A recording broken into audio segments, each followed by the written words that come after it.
Assalamualaikum warahmatullahi wabarakatuh. Alhamdulillahirrabbilalamin. Wassalatu wassalamu ala asrafil anbiya'i wal mursalin Sayyidina Muhammadin wa ala alihi washabihi ajmain.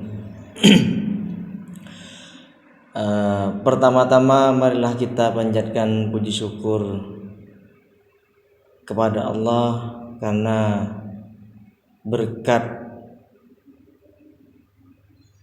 taufik dan hidayahnya kita bisa menikmati indahnya alam, bisa menikmati rezeki yang telah diturunkan melalui malaikat-malaikatnya. Kita bisa menikmati apa yang ada di dunia, kita bisa menikmati semua yang diciptakan oleh Allah. Kedua kalinya salawat dan salam tetap tercurah limpahkan kepada junjungan Nabi kita Muhammad SAW yang telah membawa kita dari zaman jahiliyah menuju zaman yang terang benderang, yakni ad-dinul Islam. Berkat beliau kita bisa membedakan mana barang yang hak dan mana yang batil. Berkat beliau kita bisa mengenyam pendidikan, terutama tentang pendidikan Islam, sehingga kita bisa ngaji seperti ini adalah warisan dari Rasulullah turun ke para sahabat, tabi'in hingga ulama sampai bisa dikaji seperti ini. Tanpa beliau kita tidak akan bisa seperti ini. Baik, marilah kita mulai pengajian di pagi ini selama bulan puasa. Kita ngaji kitab Maqasidus Shaum. Bismillahirrahmanirrahim. Al-faslus salis fi adabihi. Di sini diterangkan kelanjutan yang kemarin. Di sini diterangkan fasal yang 3. Al-faslus salis utawi iki ku fasal asalisu kang nomor 3 apa fasal fi adabihi iku ing dalem tata kramae saum. Jadi yang nomor 3 ini adalah fasal yang menjelaskan tentang tata keramanya ketika seseorang atau shaim itu berpuasa. Wahya utawi al-faslu salis fi adabihi iku sittatun 6. Jadi adab atau tata krama ketika seorang itu berpuasa atau si shaim itu ada 6. Ahaduha utawi salah sijine sittah iku hifdzul lisani, jogo atau ngerekso lisan. Yang pertama adalah menjaga lisan. Menjaga lisan biasanya kalau di perkampungan itu ketika pagi-pagi habis nyuci baju ibu-ibu ya, puasa di bulan puasa, terus ngumpul sudah. Kemarin saya beli ikan ini, yang kemarin itu, yang itu tiap hari menunya tahu. Itu tidak boleh. Artinya apa? Hifdzul lisan ini menjaga dari perbuatan-perbuatan sehingga kita tidak mendapatkan pahala puasanya. Ya contohnya seperti tadi ibu ngerasa nih, itu tidak boleh. Liqaulihi sallallahu alaihi wasallam, ada sabdanya Rasulullah sallallahu alaihi wasallam, "Man lam yada qaulaz zur wal amal bihi falaysa lillahi hajatun fi apa ini? Ayyad'a ta'amahu wa syarabahu." Apa artinya?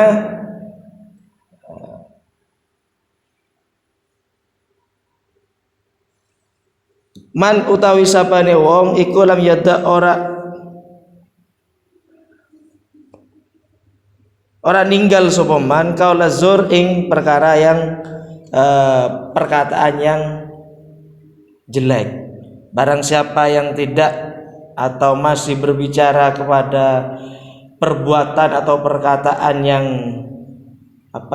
yang jelek, falaisa lillahi hajatun fi ayyad atau amahu wa syarabahu. Ini. Kemudian yang kedua, asani utawi kang nomor loro iku ida dai takalani den undang sapa man ila amin maring mangan ketika seorang itu sudah masuk waktunya berpuasa, artinya sudah masuk waktunya maghrib. Wa utawi soim wa utawi man iku soimun wong kang puasa, falyakul muka becik ngucapo sira inni soimun, inni satuhune ingsun iku soimun wong kang poso sapa ingsun. Liqauli sallallahu alaihi wasallam idza da'i ahadukum ila ta'amin wa huwa soimun falyakul inni soimun. Ini ada hadisnya ya. Yang kedua itu ketika sudah masuk waktunya ketika masuk waktunya maghrib, maka seorang itu harus punya tata krama. Bagaimana tata krama yang benar atau caranya itu bagaimana? Ini yang nomor dua, ini adalah idza da'ila ta'amin wa huwa shaimun. Ini bagi orang yang berpuasa ya, maka ketika hendak berbuka puasa itu maka falyakul inni shaimun. Sesungguhnya saya adalah orang yang berpuasa. Berbeda orang yang tidak berpuasa tapi ikut buka berpuasa, kemudian falyakul inni shaimun, ini berbeda. Bukan orang yang tergolong seperti itu. Tapi yang dikatakan di sini adalah inni shaimun. Ini adalah orang yang mulai sehari berpuasa sehingga ketika mau berbuka puasa inni shaimun. Sesungguhnya saya adalah orang yang berpuasa mulai tadi pagi sampai waktunya berbuka. Kemudian yang ketiga, asalisu utawi kang nomor telu iku ma barang yaquluhu kang ngendika sapa shaim hu ing ma ida aftara tekalane buka sapa shaim wa utawi ma yaqulu ida aftara iku ma doa ruwiya kang den ceritakan anu saking Nabi alaihi salatu wasalam nyatane annahu kana yaqulu ida aftara. Yang ketiga, yaqulu ida aftara, berkata bagi shaim itu berkata atau berdoa dulu, berkata yang baik atau berdoa dulu. Biasanya kalau orang-orang dahulu ya, orang-orang awam itu hanya dengan membaca bismillah saja, bismillahirrahmanirrahim. Ketika mengatakan ini nyambung yang kedua itu mengatakan inni shaimun, maka dilanjut dengan doanya. Yang keempat, ar-rabi'u utawi kang nomor 4 iku ma barang yuftaru kang den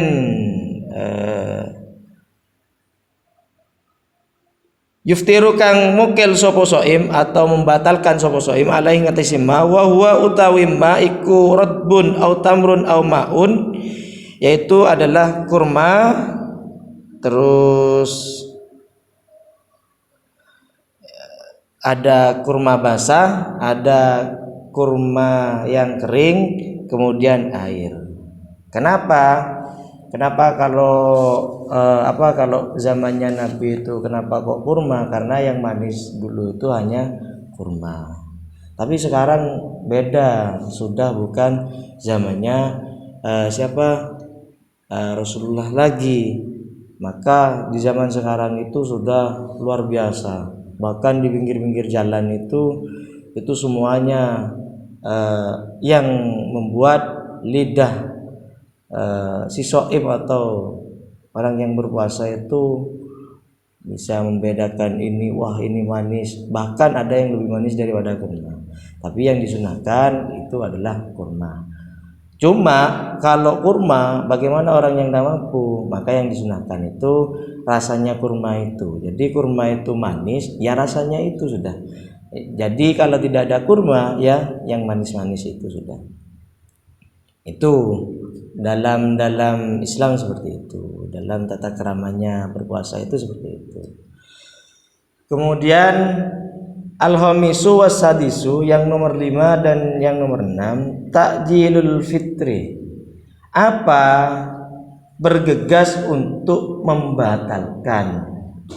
Nah, bagaimana sekarang ada kejadian gimana kalau seorang itu, orang yang berpuasa itu sholat dulu, itu tidak apa-apa.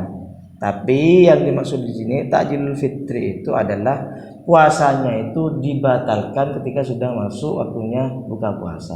Gini, di masjid sudah sudah adzan, maka seorang itu adabnya, dianjurkannya itu adalah berbuka dulu, minum yang manis-manis, kemudian setelah itu sholat, maka tidak apa. Atau buka dulu ketika sudah selesai semuanya takjilnya, ya artinya yang manis-manis itu sama makannya, karena orang Indonesia itu adalah makanan beratnya itu adalah nasi, maka seorang itu bukanya selesai kemudian sholat itu tidak apa-apa. Yang tidak dianukan itu dalam konteks ini adalah belum dibatalkan puasanya kemudian sholat, maka adabnya di sini takjilul fitri wa ta'khirus sahur. Nah, kalau buka itu disegerakan, tapi kalau sahur itu diakhirkan. Itu kemudian sudah ya, mungkin bisa dilanjut besok, kita lanjut bab selanjutnya. Jadi kesimpulannya apa dari tadi itu adalah al-faslus salis, bab yang nomor 3 atau fasal yang nomor 3 ini adalah tentang tata krama bagi si shaim atau bagi orang yang berpuasa. Yaitu ada 6. Yang pertama itu hifdzul lisan, kemudian yang kedua itu adalah mengucapkan ketika mau berbuka puasa itu sebelum doa mengucapkan inni shaimun, ya, pengakuan bahwasanya adalah saya ini adalah orang yang berpuasa seharian penuh. Yang ketiga membaca doa. Kemudian yang keempat itu adalah berbuka puasa menggunakan atau memakan makanan yang manis seperti kurma basah dengan kurma yang kering atau air putih. Itu kalau tidak ada lagi sudah tidak apa-apa. Kemudian ini ada hadisnya, annahu kana yuftiru qabla ayyusalli ala rutabat. Artinya apa? Bahwasanya Nabi Muhammad itu, ini yang nomor 4 ya, Nabi Muhammad itu berbuka yang manis-manis sebelum melaksanakan sholat. Artinya di sini adalah sholat maghrib. Kemudian yang nomor 5 apa? Takjilul fitri. Takjilul fitri itu adalah